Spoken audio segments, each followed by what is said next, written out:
Hello everyone, कैसे हैं आप सब? चलिए आज बात करते हैं कि कोई भी रिश्ता धीरे-धीरे क्यों वो ख़राब होने लगता है अगर हम उस पे वर्क नहीं करते या हम उस पे ध्यान नहीं देते।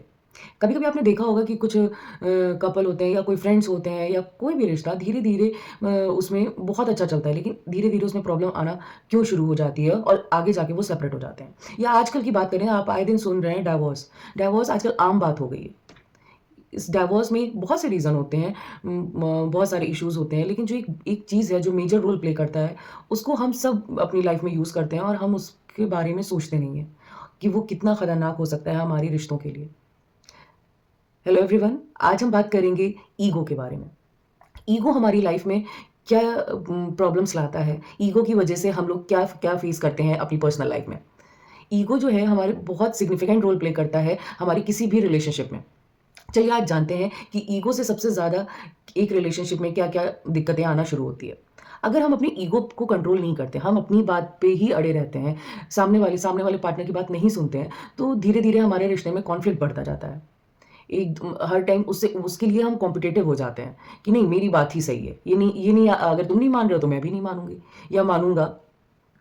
एक दूसरे के लिए एम्पैथी खत्म हो जाती है। मतलब एक दूसरे के लिए इमोशनल फीलिंग जो है वो एकदम खत्म हो जाती है। इमोशनल डिस्टेंस आने लगता है। एक दूसरे के लिए एम्पैथाइज़ नहीं होते हम, हमदर्दी नहीं होती, हम उन्हें समझना नहीं चाहते।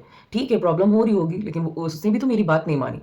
और हम उस चीज़ को इतना खींचते हैं कि वो हमको इमोशनली भी हमें डिस्टेंस कर देता है।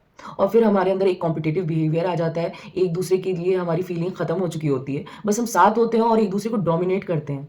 और सबसे ज़्यादा जो लैक करता है कि एक दूसरे को हम एक्सप्रेस नहीं करते। पुअर कम्युनिकेशन हो जाती है। तो इन सबको हम कैसे बैलेंस करें? इन सबको बैलेंस करने के लिए सबसे ज़्यादा हमें जो ध्यान देना होगा वो सेल्फ अवेयरनेस।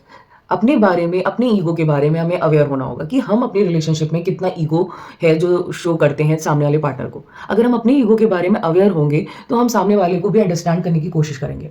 तो अवेयरनेस की बहुत ज़रूरत है अपने अपने बारे में, अपनी अपनी मेरिट्स और डिमेरिट्स के बारे में भी जानना ज़रूरी है। दूसरी बात, कम्युनिकेशन पे वर्क करेंगे। ओपन कम्युनिकेशन होना बहुत ज़रूरी है। बहुत से टाइम हम होता है कि किसी भी क्लोज़ रिलेशनशिप जो होता है, उसमें हम बहुत सी बातें हाइड करते हैं कि शायद ये बॉदर कर जाएगी या ये अफ़ेक्ट कर जाएगी। लेकिन वही चीज़ धीरे-धीरे आपकी रिलेशनशिप को अफ़ेक्ट करने लगती है। ओपन कम्युनिकेशन होना बहुत ज़रूरी है। उसको आप बिलीव दिलाइए, उसका बिलीव गेन करिए, ये बहुत ज़रूरी है। कॉम्प्रोमाइज़ एक दूसरे में विलिंगली ये होना चाहिए कि हम कॉम्प्रोमाइज़ कर लें। कॉम्प्रोमाइज़ करने की आदत हमें डालनी होगी कि हम डिफेंसिव ना होकर अगर इस सिचुएशन में कॉम्प्रोमाइज़ कर लें, तो शायद हमारे रिलेशनशिप को ये बूस्ट अप करेगा। और सबसे ज़्यादा इम्पोर्टेंट है एम्पैथी को practice empathy in your relationship. अब एम्पैथी हम कैसे प्रैक्टिस करेंगे? जो पॉजिटिव ग्रैटिट्यूड्स हैं उसको रिकॉल करिए। एक दूसरे को एप्रिशिएट करना, एक दूसरे को वक़्त देना, कम्युनिकेशन को बढ़ाना, जिससे कि हम एक दूसरे की फीलिंग को समझ सकें, एक दूसरे से इमोशनली कनेक्ट हो सकें और अपने रिलेशनशिप पे वर्क कर सकें। क्योंकि ईगो को अगर हमने साइड नहीं किया, तो धीरे-धीरे एक दीमक की तरह हमारी रिलेशनशिप डिस्ट्रॉय हो जाएगी।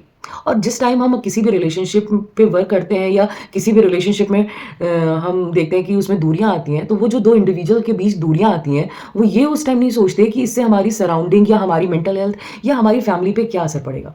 उन्हें ये लगता है कि हमारे बीच लड़ाइयाँ हो रही हैं या ये तो सिर्फ़ हमारे बीच की बात है। नहीं, आपका रिलेशनशिप आपके अगर आप कपल हैं, आपके बच्चों पे असर पड़ेगा, आपकी फैमिली पे असर पड़ेगा। आप अगर एक फ्रेंड हैं, क्लोज़ फ्रेंड हैं, आप अगर ईगो या कोई भी वजह से आप अपनी रिलेशनशिप में ब्रेक लाते हैं, तो आप इंडिविजुअली बहुत मेंटली डिस्टर्ब होंगे। आपको दूसरे रिलेशनशिप में ट्रस्ट इश्यू होगा, कॉन्फ्लिक्ट्स होंगे, एग्रेशन बहुत होगा, क्योंकि आप बहुत से टाइम होता है कि आप अपनी बहुत सी बातें नहीं शेयर कर पाते उस फ्रेंड की या अपने स्पाउस की और आप मेंटली बहुत डिस्टर्ब होते हैं। तो इसलिए सिर्फ़ ईगो से या किसी भी कॉन्फ्लिक्ट से या सेपरेशन से सिर्फ़ 2 लोगों की लाइफ़ नहीं बदलती। बहुत सारे लोग उससे जुड़े होते हैं जिनकी लाइफ़ इफ़ेक्ट होती है। तो please try to work on your relationship. इतना मुश्किल नहीं होता अपने किसी भी रिश्ते को बचाना। हमें अगर अपने बारे में सेल्फ अवेयरनेस है और थोड़ा-सा हम सेल्फ सेंटर्ड ना होके सिर्फ़ अपने को प्यार करने के बजाय दूसरे के लिए भी थोड़ी-सी हमदर्दी रखें, तो हमारा रिश्ता बहुत खूबसूरती से चल सकता है।